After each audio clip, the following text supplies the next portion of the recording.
स्वागत आप सभी का बहुत बहुत। आज हम बात करते हैं नवरात्रों के संबंध में इस वीडियो के माध्यम से।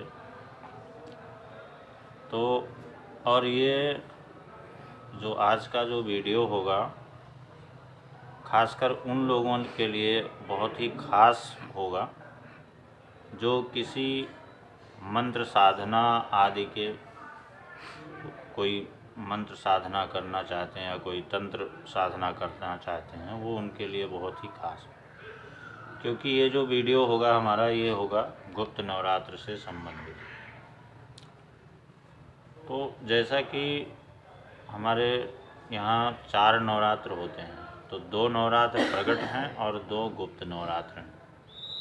तो जो प्रकट नवरात्र हैं, तो जो वासंतिक नवरात्र है वो चैत्र शुक्ल प्रतिपदा से पड़ता है, और जो शारदीय नवरात्र होता है वो आश्विन शुक्ल प्रतिपदा से शुरू होता है।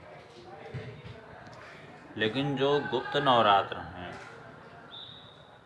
तो ये जो है एक नवरात्र माघ शुक्ल प्रतिपदा से प्रारंभ होकर के नवमी पर्यंत चलता है, और दूसरा जो है वो आषाढ़ शुक्ल प्रतिपदा से प्रारंभ होकर के नवमी पर्यंत चलता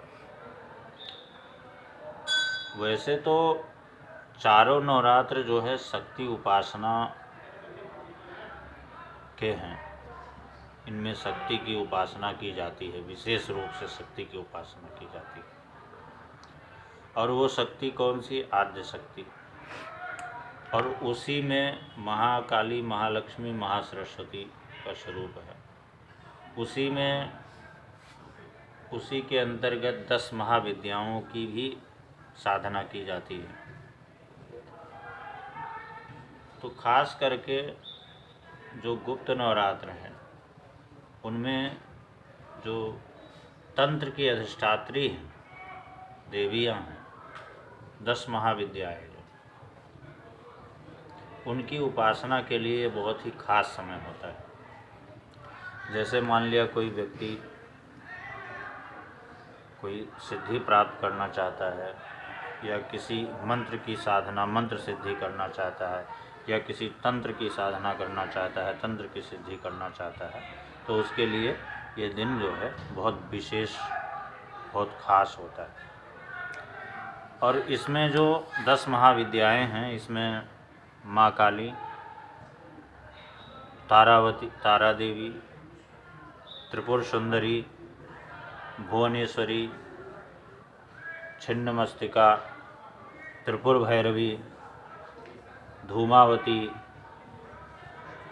बगलामुखी, मातंगी और कमला, ये 10 महाविद्याओं, 10 शक्तियों के नाम हैं।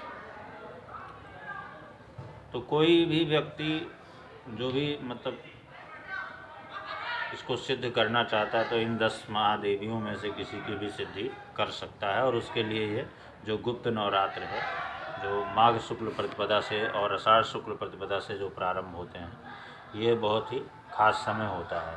इस बार जो है नवरात्रि का जो प्रारंभ है 10 फरवरी शनिवार के दिन से हो रहा है।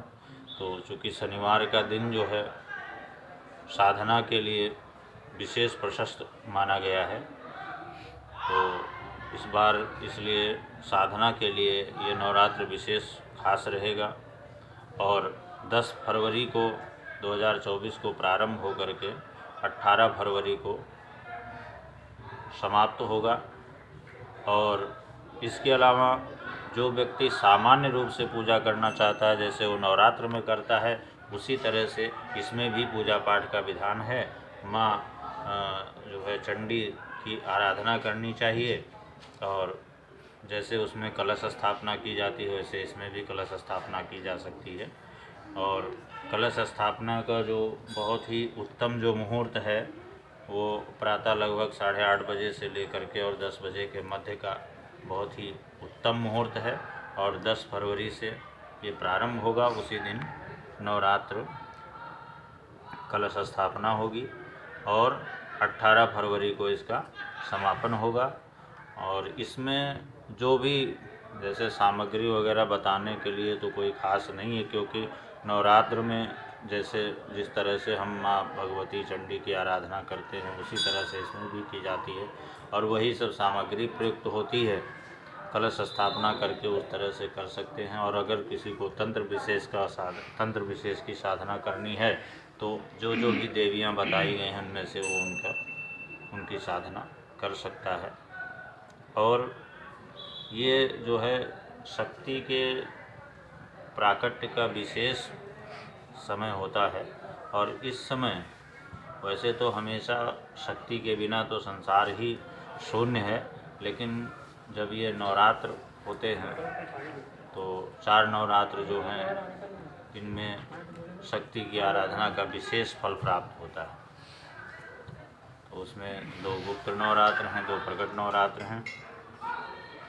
स्नान आदि करके सवेरे और स्वच्छ साफ वस्त्र पहन करके माता की तस्वीर चौकी पर स्थापित करें, कलश स्थापना करें और गणेश आदि देवताओं की पूजा करके, नवग्रह की पूजा करके फिर माँ की विशेष पूजा अर्चना करें यथा उपलब्ध उपचार से। और पूजा करने के बाद में मान लो किसी को कोई मंत्र साधन करना है तो मंत्र साधना करे, और अगर सामान्य रूप से करना है तो दुर्गा सप्तशती का पाठ करे और उसका जो है नवरात्र की तरह ही पूर्ण रूपेण श्रृंगार की सामग्री भी माता को विशेष रूप से अर्पण करना चाहिए। ये सात्विक पूजा के विधान हैं। और अगर कोई तांत्रिक पूजा करना चाहता है तो वो तंत्र के हिसाब से कर सकता है। बहुत बहुत धन्यवाद।